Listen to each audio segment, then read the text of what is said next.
So hello everyone. তো আজকে হলো কি আমার হেয়ার কাটিং ডে। আমার চুল কাটতে একদমই মন নেই, কিন্তু কাটতে তো হবেই। এই নিয়ে সকাল সকাল কান্নাকাটি লেগেছিল।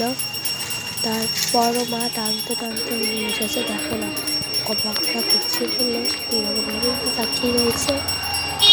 আমাকে টাকা রাখার জন্য এই সময় বাড়ি থেকে দিয়ে ফেলছিলাম। আমি না একটা স্কেচ পেন দিয়ে দাগ দিয়ে রেখেছিলাম। সেই দাগের ওপরে যদি দাগ দিয়ে আমি দেখানোর চেষ্টা করছিলাম, তো তাই কোথায়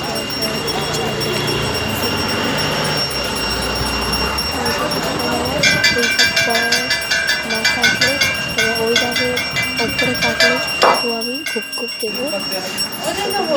বসে পড়েছি, কাকুর সাথে একটু গল্প করতে করতে কাটছি। এখানে কাকুটা কীভাবে মাথা ঘোরাচ্ছে। তো যাই হোক, আমার তো হেয়ার কাট হয়েই গেছে। সো মা বলছে এটা শ্যাম্পু করে ভালো লাগবে, তো জানি না কেমন লাগবে। মনে হচ্ছে আমুল ডোরার ওই ডোরা হয়ে গেছি আমি। তো যদি ভালো না লাগে আর আমি বাড়ি কি দেখবো, যে তারপর যখন দেখি বাড়িতে যে একদম দাগ বরাবর কাটছে, আমি ভাবছি যে দাগটা একটু নিচু করে দিলেই ভালো হতো।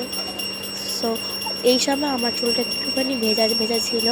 সো তাই জন্য আমি একটু ঘুমিয়ে পড়ি আর খেতে ঘুমিয়ে পড়ি। আর সকাল সন্ধ্যাবেলার রেজাল্টটা তোমাদের সাথে শেয়ার করবো। সো এটা হলো সন্ধ্যাবেলার রেজাল্ট। সো আমার তো এটা ঠিকঠাকই লেগেছে, কারণ এটা দৌড়ার মতোই লাগছে। সো বিফোর আর আফটারটা তোমাদের সাথে শেয়ার করব। সো দেখাই, এটা হচ্ছে কি আফটার আর এটা বিফোর।